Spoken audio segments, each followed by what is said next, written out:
പുതിയ ക്ലാസ്സിലേക്ക് സ്വാഗതം. ഇന്ന് നമ്മൾ പഠിക്കാൻ പോകുന്നത് എൻഡോക്രൈൻ ഗ്ലാൻസിനെ കുറിച്ചാണ്, അന്തസ്രാവി ഗ്രന്ഥികളെ കുറിച്ച്.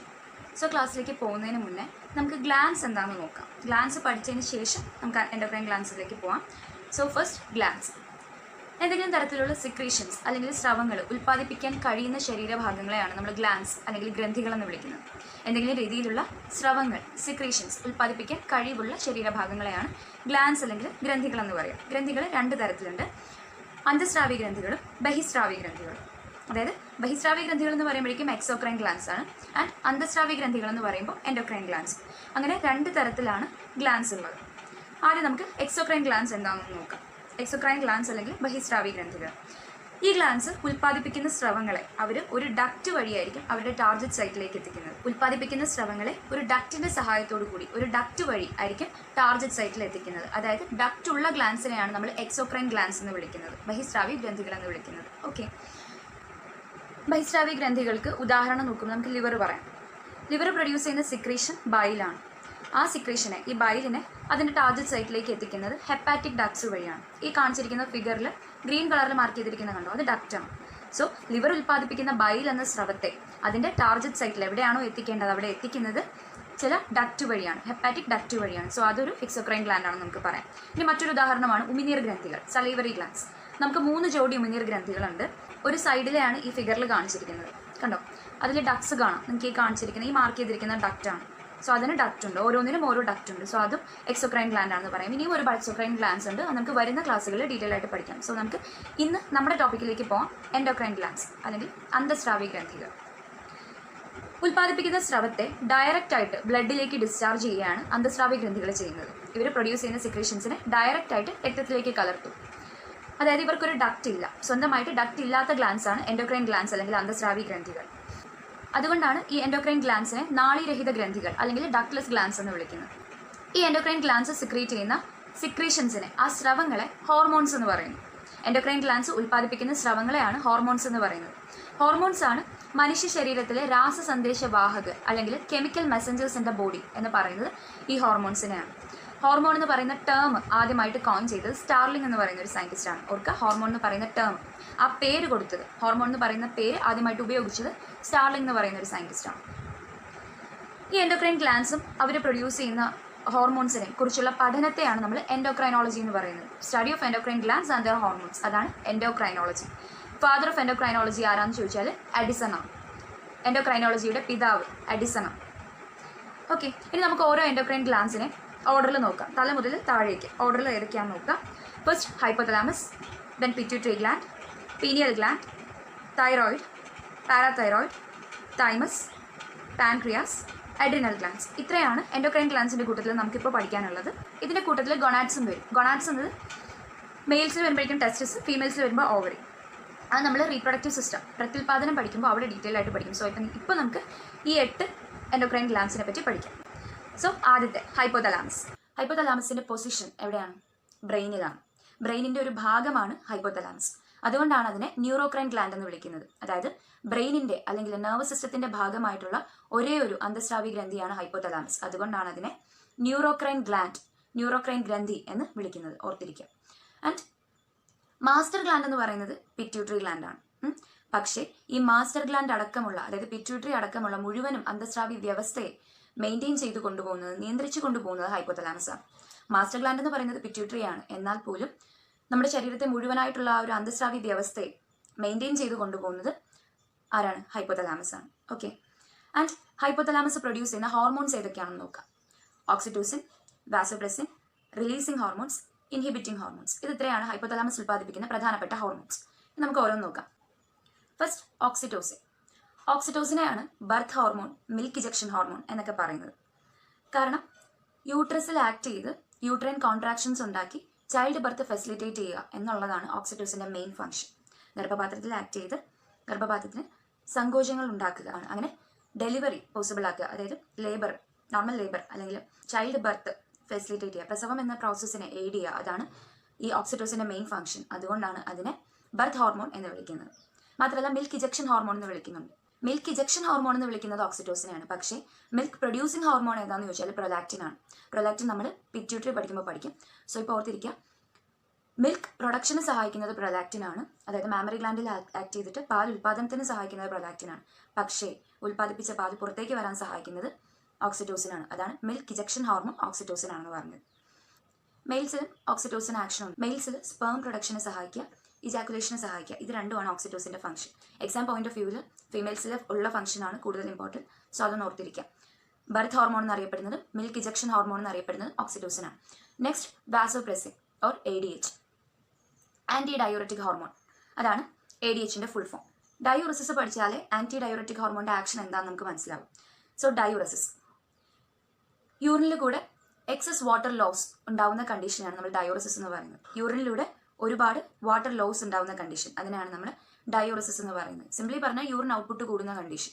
സോ ADH എന്താ ചെയ്യുക? ആന്റി ഡയോററ്റിക് ആണ്, anti diuretic hormone. So anti diuresis ഉണ്ടാക്കും. അതായത് ഡയോറസിസ് എന്താണോ അതിന് നേരെ വിപരീതമായിട്ടാണ് ADH ആക്ട് ചെയ്യുക.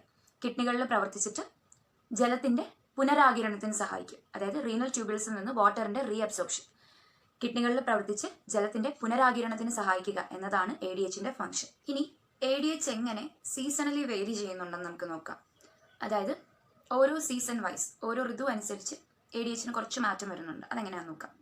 അതായത് വേനൽക്കാലത്ത് എങ്ങനെ, ശൈത്യകാലത്ത് എങ്ങനെ, അതാണ് നമ്മൾ പറയാൻ പോകുന്നത്. വേനൽക്കാലത്ത് എങ്ങനെയാണ്? സമ്മർ സീസണിൽ യൂറിൻ ഔട്ട്പുട്ട് എങ്ങനെയാണ്? അവിടെ കുറവാണ് അല്ലേ? അപ്പോൾ ADH എങ്ങനെയായിരിക്കും? ADH കൂടുതലായിരിക്കും. ADH കൂടുതലാണെങ്കിലല്ലേ അത് വൃക്കകളിൽ പ്രവർത്തിച്ചിട്ട് ജലത്തിന്റെ പുനരാകിരണത്തിന് സഹായിച്ച് അങ്ങനെയാണ് യൂറിൻ ഔട്ട്പുട്ട് കുറയ്ക്കുന്നത്. സോ വേനൽക്കാലത്ത് യൂറിൻ ഔട്ട്പുട്ട് കുറവായിരിക്കും.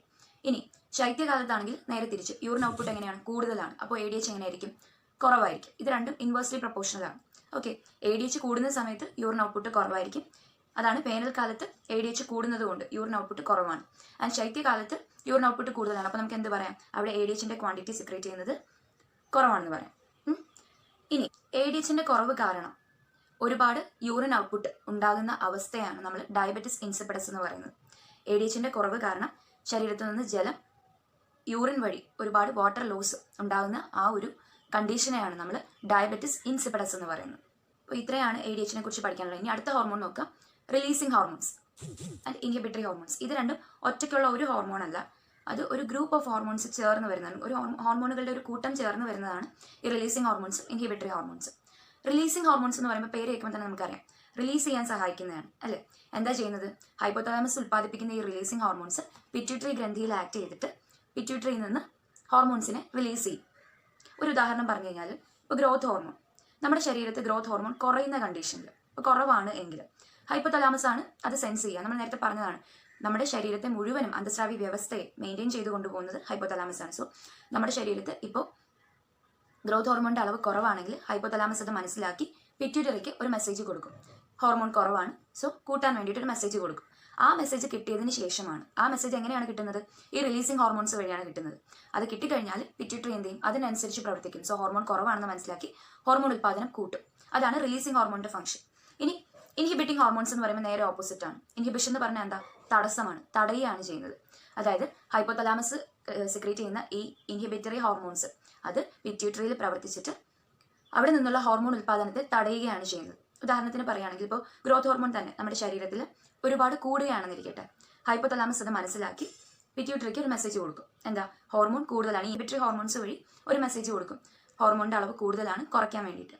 അപ്പോൾ പിറ്റ്യൂട്ടറി അതിനനുസരിച്ച് പ്രവർത്തിച്ച് ഹോർമോൺ ഉൽപ്പാദനം തടയും. എന്ന് വെച്ചാൽ ഇനി ഹോർമോൺ വേണ്ട, അതുകൊണ്ട് ഹോർമോൺ ഉൽപ്പാദനത്തെ തടയും. ഇതാണ് ഇൻഹിബിറ്ററി ഹോർമോണിന്റെ ഫംഗ്ഷൻ. സോ ഇത് നാലുമാണ് നമുക്ക് ഹൈപ്പോതലാമസിന്റെ ഹോർമോൺസ് ആയിട്ട് പഠിക്കാനുള്ളത്. Okay, oxytocin, vasopressin, releasing hormones and inhibitory hormones, ഇത് നാലുമാണ് നമുക്ക് ഹൈപ്പോതലാമസിന്റെ ഹോർമോൺസ് ആയിട്ട് പഠിക്കാനുള്ളത്. നെക്സ്റ്റ് നമുക്ക് പിറ്റ്യൂട്ടറിയിലേക്ക് പോകാം. നേരത്തെ പറഞ്ഞു മാസ്റ്റർ ഗ്ലാൻഡ് എന്നറിയപ്പെടുന്നത് ഏതാണ്? പിറ്റ്യൂട്ടറി ആണ് അല്ലേ? മാസ്റ്റർ ഗ്ലാൻഡ് അല്ലെങ്കിൽ നായക ഗ്രന്ഥി എന്നറിയപ്പെടുന്നത് പിറ്റ്യൂട്ടറി ആണ്. നമ്മുടെ ബ്രെയിൻ പോർഷനിൽ തന്നെയാണ് ഇതും കാണുന്നത്. ഹൈപ്പോതലാമസിന് തൊട്ട് താഴെയായിട്ട് ഇവിടെ മാർക്ക് ചെയ്യുന്നത് കണ്ടോ? ഹൈപ്പോതലാമസ് ആണ് ഈ പിങ്ക് കളറിൽ കാണിച്ചിരിക്കുന്നത്. ആ ഹൈപ്പോതലാമസിന് തൊട്ട് താഴെ ഇരിക്കുന്ന റൗണ്ട് ആയിട്ടിരിക്കുന്നതാണ് എന്ത്? Pituitary gland. പിറ്റ്യൂട്ടറിക്ക് രണ്ട് ലോബ് ഉണ്ട്, രണ്ട് ദളങ്ങളുണ്ട്. ആന്റീരിയർ ലോബും പോസ്റ്റീരിയർ ലോബും. ആന്റീരിയർ എന്ന് പറഞ്ഞാൽ മുൻഭാഗം, പോസ്റ്റീരിയർ എന്ന് പറഞ്ഞാൽ പിൻഭാഗം, അത്രയേ ഉള്ളൂ. ഈ ആന്റീരിയർ ലോബ് അല്ലെങ്കിൽ മുൻദളം ഉൽപ്പാദിപ്പിക്കുന്നത് ഏതൊക്കെ ഹോർമോൺസ് ആണെന്ന് നമുക്ക് നോക്കാം. ആന്റീരിയർ ലോബ് ഉൽപ്പാദിപ്പിക്കുന്ന ഹോർമോൺസ് ആണ് ഈ കാണിച്ചിരിക്കുന്നതല്ല. Somatotropin or growth hormone, then thyroid stimulating hormone TSH, ACTH adrenocorticotropic hormone, then gonadotropic hormone. അതിനകത്ത് രണ്ടെണ്ണം ഉണ്ട്, FSH and LH, and prolactin. ഇത്രയുമാണ് ആൻറ്റീരിയർ പിറ്റ്യൂട്ടറി, അതായത് പിറ്റ്യൂട്ടറിയുടെ മുൻതളം ഉൽപ്പാദിപ്പിക്കുന്ന ഹോർമോൺസ്. നമുക്ക് ഓരോന്ന് എന്തൊക്കെയാണെന്ന് നോക്കാം. First, somatotropin or growth hormone. Growth hormone എന്ന് പേര് കേൾക്കുമ്പോൾ അറിയാം, വളർച്ചയെ നിയന്ത്രിക്കുന്നതാണ് അതിൻ്റെ ഫംഗ്ഷൻ. ശരീര വളർച്ച ത്വരിതപ്പെടുത്തുന്നതാണ് ഗ്രോത്ത് ഹോർമോണിൻ്റെ ഫംഗ്ഷൻ. ഓക്കെ, ഗ്രോത്ത് ഹോർമോണിനെയാണ് സൊമാറ്റോട്രോപ്പിൻ എന്ന് പറയുക. ശരീര വളർച്ചയെ ത്വരിതപ്പെടുത്തുന്നതാണ് സൊമാറ്റോട്രോപ്പിൻ്റെ ഫംഗ്ഷൻ. ഹോർമോൺസ് നമുക്ക് ആവശ്യമായിട്ടുള്ള കാര്യമാണ്, പക്ഷേ അത് ഒരു ലിമിറ്റിൽ നിൽക്കണം. കുറയാനും പാടില്ല, കൂടാനും പാടില്ല. കുറഞ്ഞു കഴിഞ്ഞാലും നമുക്ക് കുറേ ബുദ്ധിമുട്ടുകൾ ഉണ്ടാകും, കൂടിക്കഴിഞ്ഞാലും ഉണ്ടാവും. അത് ഏതൊക്കെയാണെന്ന് നമുക്ക് നോക്കാം. ഈ ഗ്രോത്ത് ഹോർമോൺ സൊമാറ്റോട്രോപ്പിൻ നമ്മുടെ ശരീരത്തിൽ ഒരളവിൽ താഴെ കുറയുകയാണെങ്കിൽ അവിടെ വളർച്ച മുരടിക്കും. സൊമാറ്റോട്രോപ്പിൻ്റെ അളവ് കുറയുന്നത് കാരണം വളർച്ച മുരടിക്കുന്ന ആ കണ്ടീഷന് പറയുന്ന പേരാണ് വാമനത്വം അല്ലെങ്കിൽ ഡ്വാർഫിസം. ചില ആൾക്കാർക്ക് എന്താ ഹൈറ്റ് വളരെ കുറവായിരിക്കും അല്ലേ, അവരുടെ പ്രായത്തിനൊത്ത ഹൈറ്റ് അവർക്ക് ഉണ്ടാവില്ല. അങ്ങനെയുള്ളവരെ നമ്മൾ കുള്ളന്മാർന്ന് പറയും. ആ അവസ്ഥയാണ് ഡ്വാർഫിസം അല്ലെങ്കിൽ വാമനത്വം എന്ന് പറയുന്നത്. ഇനി സൊമാറ്റോട്രോപ്പിൻ്റെ അളവ് ഒരു ലിമിറ്റിനപ്പുറത്തേക്ക് കൂടുകയാണെങ്കിൽ രണ്ട് കണ്ടീഷൻസ് പറയാം. അതായത് വളർച്ചാ ഘട്ടത്തിൽ സൊമാറ്റോട്രോപ്പിൻ്റെ അളവ് കൂടുകയാണെങ്കിൽ, ക്രമാതീതമായി കൂടുകയാണെങ്കിൽ, ആ കണ്ടീഷനെ നമ്മൾ ജൈജാൻറ്റിസം എന്ന് പറയും. അതായത് ഒരു കുട്ടി വളർന്നുകൊണ്ടിരിക്കുന്ന സമയത്ത് അതിൻ്റെ ശരീരത്തിൽ സൊമാറ്റോട്രോപ്പിൻ്റെ അളവ് ക്രമാതീതമായി വർദ്ധിക്കുകയാണെങ്കിൽ അതിനെ നമ്മൾ ജൈജാൻറ്റിസം അല്ലെങ്കിൽ ഭീമാകാരത്വം എന്ന് പറയും. ആ കുട്ടിക്ക് അതിൻ്റെ പ്രായത്തിലുള്ള നോർമൽ കുട്ടികളെ കമ്പയർ ചെയ്യുമ്പോൾ ഹൈറ്റ്, വെയിറ്റ് ഒക്കെ കൂടുതലായിരിക്കും, ഒരു ഭീമാകാര രൂപമായിരിക്കും. എന്ന് വെച്ചാൽ പ്രായത്തിൽ കവിഞ്ഞ വളർച്ചയായിരിക്കും. ജൈജാൻറ്റിസം അല്ലെങ്കിൽ ഭീമാകാരത്വം. ഇനി വളർച്ചാഘട്ടത്തിന് ശേഷം, അതായത് വളർച്ചാഘട്ടം ഗ്രോയിങ് ഫേസ് കംപ്ലീറ്റ് ആയതിനു ശേഷമാണ് ഇപ്പോൾ ആ ആളിൽ സൊമാറ്റോട്രോപ്പിൻ കൂടുന്നതെങ്കിൽ ആ കണ്ടീഷന് പറയുന്ന പേരാണ് അക്രോമെഗാലി. വളർച്ചാഘട്ടത്തിന് ശേഷം ഗ്രോയിങ് ഫേസ് കംപ്ലീറ്റ് ആയതിനു ശേഷം സൊമാറ്റോട്രോപ്പിൻ ഒരു ലിമിറ്റ് അപ്പുറത്തേക്ക് കൂടുകയാണെങ്കിൽ ആ കണ്ടീഷന് പറയുന്നതാണ് അക്രോമെഗാലി. അക്രോമെഗാലിയിൽ എക്സ്ട്രിമിറ്റീസ് ആയിരിക്കും വളർന്നുകൊണ്ടിരിക്കുന്നത്, അതായത് ടിപ്പ് റീജിയൻസ്. ഇപ്പോൾ കൈ നോക്കുകയാണെന്നുണ്ടെങ്കിൽ അങ്ങനെയുള്ളവരുടെ കൈകൾ നമ്മൾ നോക്കുകയാണെങ്കിൽ വിരലുകൾക്ക് വളർച്ച ഉണ്ടായിരിക്കും, കൈകൾക്ക് വളർച്ച കൂടുതലായിരിക്കും. ഇപ്പോൾ നമ്മൾ പാം ഏരിയ നോക്കുകയാണെങ്കിൽ ആ കൈപ്പത്തിക്ക് വളർച്ച കൂടുതലായിരിക്കും. അതുപോലെ തന്നെ കാലിലായാലും വിരലുകൾക്ക് വളർച്ച കൂടുതലായിരിക്കും. ദെൻ ടിപ്പ് വരുന്ന റീജൻസ് അതുപോലെ വളർന്നുകൊണ്ടിരിക്കും. ഫോർ എക്സാമ്പിൾ നോസിൻ്റെ ടിപ്പ്, ദെൻ ചിൻ, ചെവിയുടെ ടിപ്പ്, ഇതൊക്കെ ക്രമാതീതമായി വളർന്നുകൊണ്ടിരിക്കും, നീണ്ടുവരിക എന്ന് നമ്മൾ പറയില്ലേ, അങ്ങനെ വളർന്നുകൊണ്ടിരിക്കും. അതാണ് അക്രോമെഗാലി എന്ന് പറയുന്നത്. സോ ഇത്രയുമാണ് സൊമാറ്റോട്രോപ്പിൻ അല്ലെങ്കിൽ ഗ്രോത്ത് ഹോർമോണിനെ കുറിച്ച് പഠിക്കാനുള്ളത്. പിറ്റ്യൂട്ടറി ഉൽപ്പാദിപ്പിക്കുന്ന മറ്റ് ഹോർമോൺസ് ആണ് ഇനി നമുക്ക് നോക്കേണ്ടത്. ഒന്ന് TSH, തൈറോയിഡ് സ്റ്റിമുലേറ്റിംഗ് ഹോർമോൺ. പേര് കേൾക്കുമ്പോൾ തന്നെ അറിയാം, തൈറോയിഡ് ഗ്രന്ഥിയിൽ പ്രവർത്തിച്ചിട്ട് അതിന്റെ പ്രവർത്തനങ്ങളെ ഉത്തേജിപ്പിക്കുകയാണ് TSH ചെയ്യുന്നത്. Then ACTH, adrenocorticotropic hormone. Adrenal ഗ്ലാൻഡിൽ ആക്ട് ചെയ്തിട്ട്, അഡ്രിനൽ ഗ്രന്ഥിക്ക് രണ്ട് പാർട്സ് ഉണ്ട്, ഒന്ന് കോർട്ടെക്സും ഒന്ന് മെഡുലെ. പുറമേ കാണുന്ന ഭാഗമാണ് കോർട്ടെക്സ്, അത് നമ്മളിനി പഠിക്കും. ഈ അഡ്രിനൽ കോർട്ടെക്സിൽ പ്രവർത്തിച്ചിട്ട് അതിന്റെ ഫംഗ്ഷൻസിനെ ഉത്തേജിപ്പിക്കുക എന്നതാണ് അഡ്രിനോകോർട്ടിക്കോട്രോപ്പിക് ഹോർമോണിന്റെ function ACTH. Then gonadotropic hormone, അത് ഗൊണാഡ്സിൽ ആക്ട് ചെയ്യും, അതായത് മെയിൽസിലാണെങ്കിൽ ടെസ്റ്റിസിൽ ആക്ട് ചെയ്യും, ഫീമെയിൽസിൽ ഓവറിയിൽ ആക്ട് ചെയ്യും. അതിൻ്റെ ഫംഗ്ഷൻസിനെ ഉത്തേജിപ്പിക്കുകയാണ് ചെയ്യുന്നത്. അത് നമ്മൾ റീപ്രൊഡക്ഷൻ പഠിക്കുമ്പോൾ, പ്രത്യുൽപാദനം പഠിക്കുമ്പോൾ അവിടെ പഠിക്കും. പ്രൊലാക്റ്റിൻ എന്ന് പറയുന്നത് പാൽ ഉൽപാദനത്തിന് സഹായിക്കുന്ന ഹോർമോണാണ്. മാമറി ഗ്ലാൻഡിൽ പ്രവർത്തിച്ച് പാൽ ഉൽപാദനത്തിന്, ഫോർമേഷൻ ഓഫ് ബ്രസ്റ്റ് മിൽക്ക് സഹായിക്കുന്നതാണ് പ്രൊലാക്റ്റിൻ.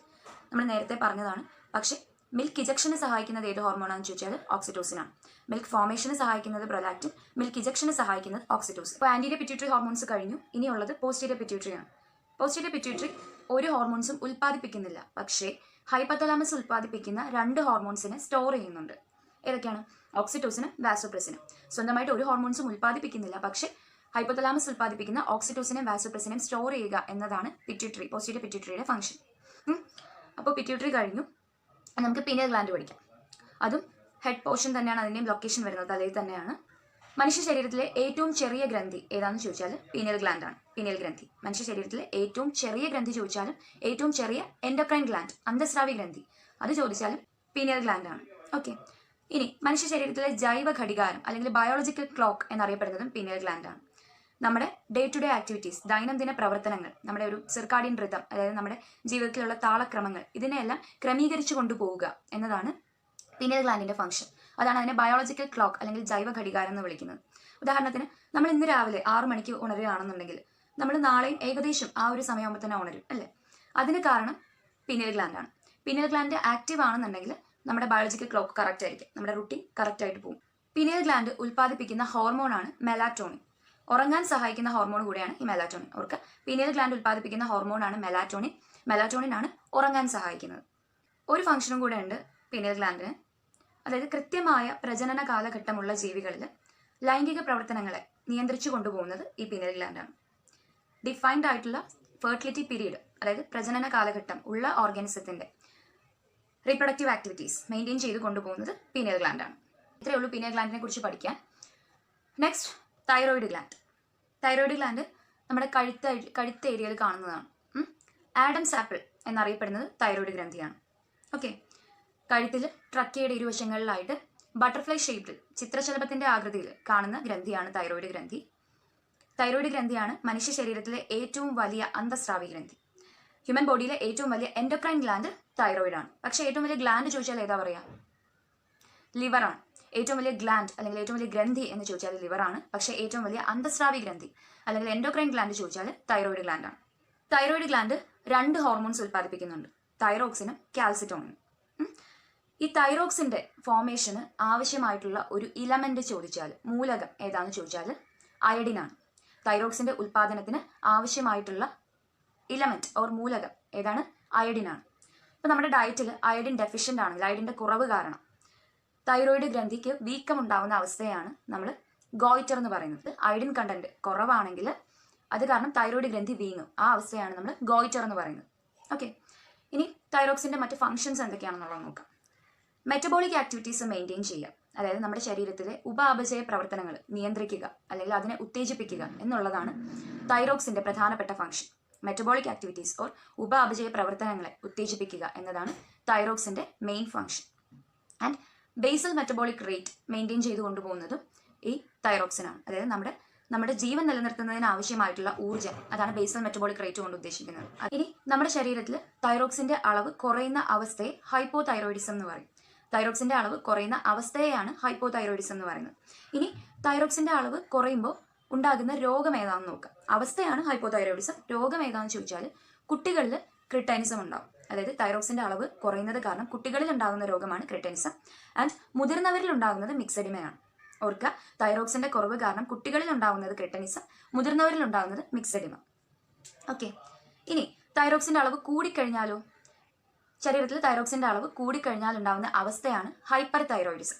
ഓക്കെ, കുറഞ്ഞു കഴിഞ്ഞാൽ ഹൈപ്പോ തൈറോയിഡിസം, കൂടിക്കഴിഞ്ഞാൽ ഹൈപ്പർ തൈറോയിഡിസം. ഇനി തൈറോക്സിന്റെ അളവ് കൂടുന്നത് കാരണം ഉണ്ടാകുന്ന രോഗമാണ് എക്സോഫ്താൽമിക് ഗോയിറ്റർ. അതായത് കണ്ണിങ്ങനെ പുറത്തേക്ക് തള്ളി വരുന്ന ഒരു രോഗമാണത്. നമ്മുടെ ഐ ലിഡ് ഇങ്ങനെ റിട്രാക്ട് ചെയ്തിട്ട് ഐബോൾ പുറത്തേക്ക് തള്ളി വരും. ഹൈപ്പർ തൈറോയിഡിസം ഉള്ള ആളുകളെ നോക്കിക്കഴിഞ്ഞാൽ നമുക്ക് കാണാൻ പറ്റും, അവരുടെ കണ്ണ് ഐബോൾ കുറച്ചിങ്ങനെ പുറത്തേക്ക് പ്രൊട്രൂഡ് ചെയ്ത് നിൽക്കുന്നതായിട്ട് നമുക്ക് കാണാൻ പറ്റും. അതാണ് എക്സോഫ്താൽമിക് ഗോയിറ്റർ എന്ന് പറയുന്നത്. അതിനെ തന്നെയാണ് ഗ്രേവ്സ് ഡിസീസ് എന്നും പറയുന്നത്. ഇനി നമുക്ക് കാൽസിറ്റോണിന്റെ ഫംഗ്ഷൻ എന്താണെന്ന് നോക്കാം. രക്തത്തിലുള്ള കാൽഷ്യത്തിന്റെ അളവ് ക്രമീകരിച്ച് കൊണ്ടുപോകുന്നത് ഈ കാൽസിറ്റോണിനും വേറൊരു ഹോർമോണും കൂടെ ചേർന്നിട്ടാണ്. ആ ഹോർമോൺ ഏതാണെന്ന് ഇനി പറയാം. അപ്പോൾ രക്തത്തിലുള്ള കാൽഷ്യത്തിന്റെ അളവ് കുറയ്ക്കുക എന്നുള്ളതാണ് കാൽസിറ്റോണിന്റെ ഫംഗ്ഷൻ. അതായത് രക്തത്തിൽ കാൽഷ്യത്തിന്റെ അളവ് വർദ്ധിച്ചിരിക്കുമ്പോൾ കുറയ്ക്കാൻ വേണ്ടി തൈറോയിഡ് ഗ്രന്ഥി ഉൽപ്പാദിപ്പിക്കുന്ന ഹോർമോണാണ് കാൽസിറ്റോണിൻ. കാൽസിറ്റോണിൻ എന്ത് ചെയ്യുന്നു പറഞ്ഞാൽ, ബ്ലഡിൽ കാൽഷ്യത്തിന്റെ ലെവൽ കൂടുതലായിരിക്കുമ്പോൾ ഈ കൂടുതലായിട്ടിരിക്കുന്ന കാൽഷ്യത്തിനെ കൊണ്ടുപോയി അസ്ഥികളിൽ സംഭരിക്കും. എന്താണ്? കൂടുതലായിട്ടിരിക്കുന്ന കാൽഷ്യം അയൺസിനെ എടുത്ത് അസ്ഥികളിൽ, ബോൺസിൽ കൊണ്ടുപോയി ഡെപ്പോസിറ്റ് ചെയ്യും, അസ്ഥികളിൽ സംഭരിക്കും. രക്തത്തിലെ കാൽഷ്യത്തിന്റെ അളവ് കൂടിയിരിക്കുമ്പോൾ ആ എക്സസ് കാൽഷ്യത്തിനെ കൊണ്ടുപോയി അസ്ഥികളിൽ സംഭരിക്കുന്നതാണ് ആരുടെ ഫംഗ്ഷൻ? കാൽസിറ്റോണിന്റെ ഫംഗ്ഷൻ. അപ്പോൾ ഇത്രയുമാണ് തൈറോയിഡ് ഗ്ലാൻഡിനെ കുറിച്ച് പഠിക്കാനുള്ളത്. ഇനി നമുക്ക് അടുത്ത ഗ്ലാൻഡ് നോക്കാം, പാരാതൈറോയിഡ്. പാരാതൈറോയിഡ് കഴുത്ത് ഏരിയയിൽ തന്നെയാണ് കാണുന്നത്. തൈറോയിഡ് ഗ്ലാൻഡിന് പുറകിലായിട്ട് 4 ഗ്ലോബ്യൂൾസ് പോലെ കാണുന്നതാണ് ഈ ഫിഗറിൽ കാണുന്നത് പോലെ 4 ഗ്ലോബ്യൂൾസ് ആയിട്ട് കാണുന്ന ചെറിയ ഗ്ലാൻസ് ആണ് പാരാതൈറോയിഡ് ഗ്ലാൻസ്. പാരാതൈറോയിഡ് ഉൽപ്പാദിപ്പിക്കുന്ന ഹോർമോണാണ് പാരാതോർമോൺ. പാരാതോർമോണിന്റെ മെയിൻ ഫംഗ്ഷനും ബ്ലഡ് കാൽഷ്യം ലെവൽ മെയിൻറ്റെയിൻ ചെയ്യുക എന്നുള്ളതാണ്. നമ്മൾ നേരത്തെ പറഞ്ഞു, കാൽസിറ്റോണിനും മറ്റൊരു ഹോർമോണും കൂടെ ചേർന്നിട്ടാണ് ബ്ലഡ് കാൽഷ്യം ലെവൽ മെയിൻറ്റെയിൻ ചെയ്യുന്നത്. ആ ഹോർമോണാണ് പാരാതോർമോൺ. കാൽസിറ്റോണിനും പാരാതോർമോണും കൂടെ ഒരുമിച്ച് വന്നിട്ടാണ് ബ്ലഡിലുള്ള കാൽഷ്യത്തിന്റെ ലെവൽ മെയിൻറ്റെയിൻ ചെയ്തു പോകുന്നത്. കാൽസിറ്റോണിൻ നമ്മൾ എന്താ പറഞ്ഞത്? രക്തത്തിലെ കാൽഷ്യത്തിന്റെ അളവ് കൂടിയിരിക്കുമ്പോൾ അത് കുറയ്ക്കാൻ വേണ്ടി തൈറോയിഡ് ഗ്രന്ഥി ഉൽപ്പാദിപ്പിക്കുന്ന ഹോർമോണാണ് കാൽസിറ്റോണിൻ. ഇവിടെ നേരെ തിരിച്ചാണ്. രക്തത്തിലെ കാൽഷ്യത്തിന്റെ അളവ് കുറഞ്ഞിരിക്കുമ്പോൾ അത് കൂട്ടുന്നത് പാരാതോർമോണാണ്. രക്തത്തിൽ കാൽഷ്യത്തിന്റെ അളവ് കുറഞ്ഞിരിക്കുമ്പോൾ കൂട്ടാൻ സഹായിക്കുന്നത് പാരാതോർമോണാണ്. പാരാതോർമോൺ എന്ത് ചെയ്യും? അസ്ഥികളിൽ ഇരിക്കുന്ന കാൽഷ്യം അയൺസിനെ എല്ലാം കൊണ്ടുവന്ന് രക്തത്തിലേക്ക് ഡിസ്ചാർജ് ചെയ്യുന്നതാണ് പാരാതോർമോണിന്റെ ഫംഗ്ഷൻ. അങ്ങനെയാണ് കാൽഷ്യത്തിന്റെ ലെവൽ ബ്ലഡിൽ പാരാതോർമോൺ കൂട്ടുന്നത്. ഇനി ഈ പാരാതോർമോണിന്റെ അളവ് ശരീരത്തിൽ കുറയുകയാണെങ്കിൽ ഉണ്ടാകുന്ന അസുഖമാണ് ടെറ്റനി. പാരാതോർമോണിന്റെ അളവ് ശരീരത്തിൽ കുറയുമ്പോൾ ഉണ്ടാകുന്ന രോഗമാണ് ടെറ്റനി. ടെറ്റനി അഫക്ട് ചെയ്യുന്നത് മസിൽസിനെയാണ്. അപ്പോൾ ടെറ്റനി അഫക്ട് ചെയ്ത് കഴിയുമ്പോൾ മസിൽസ് ഇങ്ങനെ സ്റ്റിഫ് ആയിട്ടിരുന്നു പോകും. അതായത് ഇങ്ങനെ അങ്ങ് ഇരുന്ന് കഴിഞ്ഞാൽ അങ്ങനെ അങ്ങ് ഇരിക്കും, പിന്നെ അതാണെങ്കില്ല, അങ്ങനെ സ്റ്റിഫായിട്ട് റിജിഡ് ആയിട്ടിരുന്നു പോകും. ആ ഒരു കണ്ടീഷനാണ് നമ്മൾ ടെറ്റനി എന്ന് പറയുന്നത്. അഫക്ട് ചെയ്യുന്നത് പേശികളെയാണ്, മസിൽസിനെ. ഓക്കെ, ഇത്രയേ ഉള്ളൂ പാരാതൈറോയിഡിനെ കുറിച്ച് പഠിക്കാൻ. ഇനി നമുക്ക് അടുത്ത ഗ്ലാൻഡ് നോക്കാം, തൈമസ്. തൈമസ് മാറലിന് താഴെ, അതായത് സ്റ്റേണത്തിന് താഴെയായിട്ട് കാണുന്നതാണ് തൈമസ്. എവിടെയാണ്? സ്റ്റേണത്തിന് ഓർ മാറലിന് താഴെയായിട്ട് കാണുന്ന ഗ്രന്ഥിയാണ് തൈമസ്. യുവത്വ ഗ്രന്ഥി എന്നറിയപ്പെടുന്നത് തൈമസ് ആണ്. മനുഷ്യ ശരീരത്തിലെ യുവത്വ ഗ്രന്ഥി എന്നറിയപ്പെടുന്നത് യൂത്ത് ഗ്ലാൻഡ് എന്നറിയപ്പെടുന്നത് ആരാണ്? തൈമസ് ആണ്. തൈമസ് ഉൽപ്പാദിപ്പിക്കുന്ന ഹോർമോൺ ആണ് തൈമോസിൻ. ഏതാണ്? തൈമോസിൻ. ഈ തൈമോസിനെയാണ് യുവത്വ ഹോർമോൺ, യൂത്ത് ഹോർമോൺ എന്ന് പറയുന്നത്. ശൈശവ കാലഘട്ടത്തിൽ വളരെ ആക്റ്റീവായിട്ട് പ്രവർത്തിക്കുകയും പ്രായപൂർത്തിയാകുമ്പോൾ ചുരുങ്ങി പോവുകയും ചെയ്യുന്നതായിട്ടുള്ള ഒരു ഗ്രന്ഥിയാണ് തൈമസ്. തൈമസിന് മാത്രമുള്ള പ്രത്യേകതയാണ്. ശൈശവ കാലഘട്ടത്തിൽ വളരെ ആക്റ്റീവായിട്ട് നിൽക്കുകയും പ്രായപൂർത്തി എത്തുമ്പോഴേക്കും ഡീജനറേറ്റ് ചെയ്ത് പോകുന്നതുമായിട്ടുള്ള ഒരേ ഒരു ഗ്രന്ഥിയാണ് തൈമസ് ഗ്രന്ഥി. ലിംഫോസൈറ്റിന്റെ പാകപ്പെടലിനെയും പ്രവർത്തനങ്ങളെയും എല്ലാം നിയന്ത്രിക്കുന്നത് തൈമസ് ആണ്. ലിംഫോസൈറ്റ് എന്ന് പറയുമ്പോൾ ശ്വേത രക്താണുക്കളിൽ ഒന്നാണ്. നമുക്ക് രോഗപ്രതിരോധ ശേഷി നൽകുക എന്നുള്ളതാണ് ലിംഫോസൈറ്റിന്റെ ഫംഗ്ഷൻ. ആ ലിംഫോസൈറ്റിന്റെ പാകപ്പെടലിനെയും പ്രവർത്തനങ്ങളെയും എല്ലാം നിയന്ത്രിക്കുന്നത് തൈമസ് ആണ്. ഇത്രയാണ് തൈമസിനെ കുറിച്ച് പഠിക്കാനുള്ളത്. സോ നമുക്കിനി അടുത്ത ഗ്ലാൻഡിലേക്ക് പോവാം. പാൻക്രിയാസ്. പാൻക്രിയാസ് ആണ് നമ്മുടെ ശരീരത്തിലെ ഒരേ ഒരു മിക്സഡ് ഗ്ലാൻഡ്. അതായത് അതിന് എക്സോക്രൈൻ ഫംഗ്ഷൻസും ഉണ്ട്, എൻഡോക്രൈൻ ഫംഗ്ഷൻസും ഉണ്ട്. ഒരേ സമയം തന്നെ ബഹിസ്രാവി ഗ്രന്ഥിയായിട്ടും അന്തസ്രാവി ഗ്രന്ഥിയായിട്ടും ആക്ട് ചെയ്യുന്ന ഒരു ഗ്ലാൻഡാണ് pancreas. Pancreas pancreatic juice secrete ചെയ്യുന്നുണ്ട്, പാൻക്രിയാറ്റിക് എൻസൈംസ് പ്രൊഡ്യൂസ് ചെയ്യുന്നുണ്ട്. ഇതെല്ലാം ഡൈജഷന്, ദഹന പ്രക്രിയയ്ക്ക് സഹായിക്കുന്ന എൻസൈംസ് ആണ്. ദഹന പ്രക്രിയയ്ക്ക് വേണ്ടിയിട്ട് ഈ എൻസൈംസിനെ എല്ലാം ആമാശയത്തിലേക്ക് എത്തിക്കുന്നത് പാൻക്രിയാറ്റിക് ഡക്റ്റ് വഴിയാണ്. സോ അവിടെ ഒരു ഡക്റ്റ് ഉണ്ട് അല്ലേ? സോ ഡക്റ്റ് ഉള്ളത് കൊണ്ട് അതിന്റെ ഒരു ഭാഗം എക്സോക്രൈൻ ആയിട്ട് ആക്ട് ചെയ്യും, ബഹിസ്രാവി ഗ്രന്ഥിയായിട്ട് ആക്ട് ചെയ്യും. ഇനി അന്തസ്രാവി ഗ്രന്ഥിയാണെന്ന് പറയാൻ കാര്യം, ഇതിന്റെ ടെയിൽ പോർഷൻ, അതായത് ഈ ടേപ്പർ ചെയ്ത് വരുന്ന ഈ വാൽ പോലെ ഇരിക്കുന്ന ആ ഭാഗം, ഇതാണ് നമ്മൾ ടെയിൽ പോർഷൻ എന്ന് പറയുന്നത്. ആ ടെയിൽ പോർഷനിൽ ഒരു കോശ സമൂഹമുണ്ട്. ആ കോശ സമൂഹത്തെ ഐലറ്റ്സ് ഓഫ് ലാംഗർഹാൻസ് എന്ന് പറയും. ഈ ഐലറ്റ്സ് ഓഫ് ലാംഗർഹാൻസിൽ 2 തരം കോശങ്ങളുണ്ട്, ആൽഫ കോശങ്ങളും ബീറ്റ കോശങ്ങളും. ആൽഫ കോശങ്ങൾ ഗ്ലൂക്കാഗൺ എന്ന് പറയുന്ന ഒരു ഹോർമോൺ പ്രൊഡ്യൂസ് ചെയ്യും, ആൻഡ് ബീറ്റ കോശങ്ങൾ ഇൻസുലിൻ എന്ന് പറയുന്ന ഒരു ഹോർമോൺ പ്രൊഡ്യൂസ് ചെയ്യും. ഓക്കെ, ഇതിന്റെ ടെയിൽ പോർഷനിൽ അപ്പോൾ ഐലറ്റ്സ് ഓഫ് ലാംഗർഹാൻസ് എന്ന് പറയുന്ന ഒരു കോശ സമൂഹമുണ്ട്. ഈ ഐലറ്റ്സ് ഓഫ് ലാംഗർഹാൻസ് ആൽഫ കോശങ്ങളും ഉണ്ട്, ബീറ്റ കോശങ്ങളും ഉണ്ട്. ആൽഫ കോശങ്ങൾ ഗ്ലൂക്കാഗൺ ഉൽപ്പാദിപ്പിക്കും, ബീറ്റ കോശങ്ങൾ ഇൻസുലിൻ ഉൽപ്പാദിപ്പിക്കും. ഇനി ഇൻസുലിൻ നമുക്കറിയാം അല്ലെ, എന്താ നമ്മൾ കേട്ടിട്ടുണ്ട്, ഷുഗറുകാർ ഇൻസുലിൻ എടുക്കുന്നത്. രക്തത്തിൽ ഗ്ലൂക്കോസിന്റെ അളവ് കുറയ്ക്കുക എന്നതാണ് ഇൻസുലിന്റെ ഫംഗ്ഷൻ. രക്തത്തിൽ ഗ്ലൂക്കോസിന്റെ അളവ് കൂടി നിൽക്കുമ്പോൾ പാൻക്രിയാസ് ഉൽപ്പാദിപ്പിക്കുന്ന ഹോർമോണാണ് ഇൻസുലിൻ. രക്തത്തിലുള്ള ഗ്ലൂക്കോസിന്റെ അളവിനെ കുറയ്ക്കുക എന്നതാണ് ഇൻസുലിന്റെ ഫംഗ്ഷൻ. ഓക്കെ, അപ്പോൾ ഗ്ലൂക്കാഗണോ ഇതിന് നേരെ ഓപ്പോസിറ്റ് ആണ്. രക്തത്തിൽ ഗ്ലൂക്കോസിന്റെ അളവ് കുറയുമ്പോൾ അതിനെ കൂട്ടുക എന്നതാണ് ഗ്ലൂക്കാഗോണിന്റെ ഫംഗ്ഷൻ. രക്തത്തിൽ ഗ്ലൂക്കോസിന്റെ അളവ് കുറയുമ്പോൾ എവിടെയൊക്കെ ഗ്ലൂക്കോസ് സ്റ്റോർ ചെയ്ത് വെച്ചിട്ടുണ്ടോ ആ ഏരിയയിൽ നിന്നെല്ലാം ഗ്ലൂക്കോസിനെ രക്തത്തിലേക്ക് കൊണ്ടുവരും. അതാണ് ഗ്ലൂക്കാഗോണിന്റെ ഫംഗ്ഷൻ. രക്തത്തിൽ ഗ്ലൂക്കോസിന്റെ അളവ് കുറഞ്ഞിരിക്കുമ്പോൾ കൂട്ടുക എന്നുള്ളതാണ് ഗ്ലൂക്കാഗോണിന്റെ ഫംഗ്ഷൻ. അപ്പോൾ എവിടെയെല്ലാം ഗ്ലൂക്കോസ് ഗ്ലൈക്കോജൻ ആയിട്ട് സ്റ്റോർ ചെയ്തിട്ടുണ്ടോ, ഗ്ലൂക്കോസ് സ്റ്റോർ ചെയ്യുന്നത് ഗ്ലൈക്കോജൻ ആയിട്ടാണ്. ഓക്കെ, ലിവറിലും മസിലിലും ഒക്കെ സ്റ്റോർ ചെയ്യാറുണ്ട്. ആ സ്റ്റോർ ചെയ്തിരിക്കുന്ന ഭാഗങ്ങളിൽ നിന്നെല്ലാം ഈ ഗ്ലൈക്കോജനെ ഗ്ലൂക്കോസ് ആയിട്ട് കൺവേർട്ട് ചെയ്ത് ബ്ലഡിൽ കൊണ്ടുവന്ന് ഡിസോൾവ് ചെയ്യുക എന്നുള്ളതാണ് ഗ്ലൂക്കാഗോണിന്റെ ഫംഗ്ഷൻ. അങ്ങനെ ബ്ലഡ് ഗ്ലൂക്കോസ് ലെവൽ കൂട്ടുന്നത് ഗ്ലൂക്കാഗോൺ ആണ്, കുറയ്ക്കുന്നത്, കൂടിയിരിക്കുന്ന സമയത്ത് കുറയ്ക്കുന്നത് ഇൻസുലിനുമാണ്. ഇൻസുലിൻ എന്താ ചെയ്യുക? കോശത്തിനകത്തേക്കുള്ള ഗ്ലൂക്കോസ് തന്മാത്രകളുടെ പ്രവേശനത്തെ ത്വരിതപ്പെടുത്തി കോശത്തിനകത്തേക്ക് ഗ്ലൂക്കോസിനെ കൊണ്ടുപോകും. അപ്പോൾ ബ്ലഡിൽ എന്ത് പറ്റും? ഗ്ലൂക്കോസിന്റെ ലെവൽ കുറയും. അങ്ങനെയാണ് ഇൻസുലിൻ പ്രവർത്തിക്കുന്നത്. ഇൻസുലിൻ ആദ്യമായി കണ്ടെത്തിയത് ബാൻഡിങ് ആൻഡ് ബെസ്റ്റ് ആണ്. ഫ്രെഡറിക് ബാൻഡിങ്ങും ചാൾസ് ബെസ്റ്റും ചേർന്നാണ് ഇൻസുലിൻ ആദ്യമായിട്ട് കണ്ടെത്തിയത്. ഇൻസുലിനിൽ അടങ്ങിയിരിക്കുന്ന മെറ്റൽ, ലോഹം ഏതാണെന്ന് ചോദിച്ചാൽ സിങ്ക് ആണ്. ഇൻസുലിനിൽ അടങ്ങിയിരിക്കുന്ന മെറ്റൽ അല്ലെങ്കിൽ ലോഹം ചോദിച്ചാൽ സിങ്ക് ആണ്. നമ്മുടെ ശരീരത്തിലുള്ള നോർമൽ ബ്ലഡ് ഗ്ലൂക്കോസ് ലെവൽ എത്രയാണെന്ന് ചോദിച്ചാൽ 70 to 120 മില്ലിഗ്രാം പെർ ഡെസിലിറ്റർ ആണ്. അതായത് ഒരു ഡെസിലിറ്റർ എന്ന് പറയുമ്പോൾ 100 മില്ലിയാണ് ഒരു ഡെസിലിറ്റർ എന്ന് പറയുന്നത്. 100 മില്ലി ബ്ലഡ് എടുത്തു കഴിഞ്ഞാൽ അതിനകത്ത് 70 മുതൽ 110 വരെ ഗ്ലൂക്കോസ് ഉണ്ടാകും. 70 മുതൽ 110 മില്ലിഗ്രാം വരെ ഗ്ലൂക്കോസ് ഉണ്ടാകാം. അത് അത്രയും വന്നു കഴിഞ്ഞാൽ നോർമലാണ്. ഇനി ഇമ്പോർട്ടൻ്റ് ആയിട്ട് നിങ്ങൾ ഓർക്കേണ്ട ഒരു കാര്യമാണ് ഡയബറ്റിസ് മെലിറ്റസ്. അതായത് ഇൻസുലിന്റെ അളവ് കുറയുന്നത് കാരണം രക്തത്തിലെ ഗ്ലൂക്കോസ് യൂറിൻ വഴി നഷ്ടപ്പെടുന്ന അവസ്ഥയാണ് ഡയബറ്റിസ് മെലിറ്റസ്. ഇൻസുലിന്റെ അളവ് ശരീരത്തിൽ കുറയുന്നത് കാരണം രക്തത്തിലുള്ള ഗ്ലൂക്കോസ് യൂറിൻ വഴി നഷ്ടപ്പെടുന്ന ആ അവസ്ഥയാണ് നമ്മൾ ഡയബറ്റിസ് മെലിറ്റസ് എന്ന് പറയുന്നത്. ഇത്രയാണ് പാൻക്രിയാസിനെ കുറിച്ച് പഠിക്കാനുള്ളത്. ഇനി നമുക്ക് അഡ്രിനൽ ഗ്ലാൻഡ് നോക്കാം. ഗ്ലാൻഡ് കിഡ്നിയുടെ മുകളിലായിട്ട് ഇരിക്കുന്ന ഗ്ലാൻഡാണ്, പെയർഡാണ്. 2 അഡ്രിനൽ ഗ്ലാൻഡ്സ് ഉണ്ട് നമുക്ക്. കിഡ്നിയുടെ മുകളിൽ തൊപ്പി പോലെ ഇരിക്കുന്ന ഗ്ലാൻഡാണ് അഡ്രിനൽ ഗ്ലാൻഡ്. അഡ്രിനൽ ഗ്ലാൻഡിന് 2 ഭാഗങ്ങളുണ്ട്, ഔട്ടർ കോർട്ടക്സ്, ഇന്നർ മെഡുല. പുറമെ ഇരിക്കുന്ന ഭാഗത്തെയാണ് നമ്മൾ കോർട്ടക്സ് എന്ന് പറയുന്നത്, ഉള്ളിലത്തെ ഭാഗത്തെ മെഡുല എന്ന് പറയും. So outer cortex and inner medulla, ഇത് രണ്ടുമാണ് അഡ്രിനൽ ഗ്ലാൻഡിന്റെ ഭാഗങ്ങൾ. ഇനി കോർട്ടക്സ് ഏതൊക്കെ ഹോർമോൺസ് പ്രൊഡ്യൂസ് ചെയ്യാൻ നമുക്ക് പഠിക്കാം. Adrenal cortex mainly 3 hormones produce ചെയ്യും. ഏതൊക്കെയാണ്? Cortisol, aldosterone, sex hormones. ഇത് 3ഉമാണ് അഡ്രിനൽ കോർട്ടക്സ് ഉൽപ്പാദിപ്പിക്കുന്ന ഹോർമോൺസ്. ഇനി നമുക്ക് ഓരോന്നിന്റെ ഫംഗ്ഷൻ എന്താണെന്ന് നോക്കാം. നമ്മുടെ ശരീരത്തിലുള്ള അന്നജം, കൊഴുപ്പ് ഇവയെല്ലാം വിഘടിപ്പിച്ച് അതിൽ നിന്ന് ഗ്ലൂക്കോസ് നിർമ്മാണത്തിന് സഹായിക്കുന്ന ഹോർമോണാണ് കോർട്ടിസോൾ. മാത്രമല്ല അലർജി, വീക്കം എന്നിവ ഇല്ലാതാക്കാൻ സഹായിക്കുന്ന ഹോർമോൺ ഏതാണെന്ന് ചോദിച്ചാൽ കോർട്ടിസോളാണ്. ഓക്കെ, നമ്മുടെ ശരീരത്തിൽ അന്നജം, കൊഴുപ്പ് ഇതിനെല്ലാം വിഘടിപ്പിച്ച് ഗ്ലൂക്കോസ് ഉൽപ്പാദിപ്പിക്കുന്നത് കോർട്ടിസോളാണ്. നമ്മുടെ ശരീരത്തിൽ അലർജി, വീക്കം ഇവയൊക്കെ ഇല്ലാതാക്കാൻ സഹായിക്കുന്നത് കോർട്ടിസോളാണ്. ഓക്കെ, അതുകൊണ്ട് തന്നെ സന്ധിവാതം, അതുപോലെ തന്നെ ക്രോണിക് ആസ്മ ഇവയുടെയൊക്കെ ചികിത്സയ്ക്ക് ഉപയോഗിക്കുന്നത് ഈ കോർട്ടിസോളാണ്. നമ്മുടെ ശരീരത്തിൽ കോർട്ടിസോളിന്റെ ഉൽപ്പാദനം കുറയുമ്പോഴുണ്ടാകുന്ന ഡിസീസാണ് അഡിസൻസ് ഡിസീസ്. കോർട്ടിസോളിന്റെ ഉൽപ്പാദനം കുറയുമ്പോഴുണ്ടാകുന്ന രോഗത്തെയാണ് നമ്മൾ അഡിസൻസ് ഡിസീസ് എന്ന് പറയുന്നത്. ഓക്കെ, ഇനി കോർട്ടിസോളിന്റെ ഉൽപ്പാദനം കൂടുമ്പോഴുണ്ടാകുന്ന രോഗമാണ് കുഷിംഗ് സിൻഡ്രോം. കോർട്ടിസോളിന്റെ ഉൽപ്പാദനം കുറയുമ്പോഴുണ്ടാവുന്നതാണ് അഡിസൻസ് ഡിസീസ്, കൂടുമ്പോഴുണ്ടാവുന്നതാണ് കുഷിംഗ് സിൻഡ്രോം. ഇനി അഡ്രിനൽ ഗ്ലാൻഡ് പ്രൊഡ്യൂസ് ചെയ്യുന്ന മറ്റൊരു പ്രധാനപ്പെട്ട ഹോർമോണാണ് ആൽഡോസ്റ്റിറോൺ. അത് കിഡ്നികളിൽ പ്രവർത്തിച്ചിട്ട് ജലലവണ സന്തുലിതാവസ്ഥ മെയിൻറ്റെയിൻ ചെയ്തു പോവുക എന്നുള്ളതാണ് ആൽഡോസ്റ്റിറോണിന്റെ പ്രധാനപ്പെട്ട ഫങ്ഷൻ.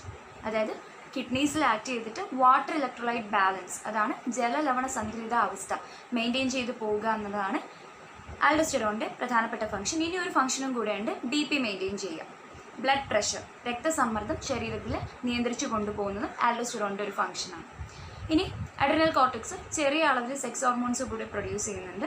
അതായത് മെയിൽസിൽ വരുമ്പോൾ ആൻഡ്രോജൻസും ഫീമെയിൽസിൽ വരുമ്പോഴേക്കും ഈസ്ട്രോജൻസും ചെറിയ ക്വാണ്ടിറ്റിയിൽ പ്രൊഡ്യൂസ് ചെയ്യുന്നുണ്ട്. അത്രയാണ് അഡ്രിനൽ കോർട്ടക്സ്. ഇനി വരുന്നത് അഡ്രിനൽ മെഡുലയാണ്. മെഡുല 2 ഹോർമോൺസാണ് സിക്രേറ്റ് ചെയ്യുന്നത്, അഡ്രിനാലിനും നോർ അഡ്രിനാലിനും. അഡ്രിനാലിനെ എപ്പിനെഫ്രിൻ എന്നും പറയും, നോർ അഡ്രിനാലിനെ നോർ എപ്പിനെഫ്രിൻ എന്ന് പറയും. അഡ്രിനാലിൻ അല്ലെങ്കിൽ എപ്പിനെഫ്രിൻ അതിനെയാണ് എമർജൻസി ഹോർമോൺസ് എന്ന് പറയുന്നത്. അതായത് നമുക്കിപ്പോൾ എന്തെങ്കിലും എമർജൻസി സിറ്റുവേഷൻസ് ഉണ്ടെങ്കിൽ നമ്മുടെ ശരീരത്തിൽ ഉൽപ്പാദിപ്പിക്കപ്പെടുന്ന ഹോർമോണാണ് അഡ്രിനാലിൻ അല്ലെങ്കിൽ എപ്പിനെഫ്രിൻ.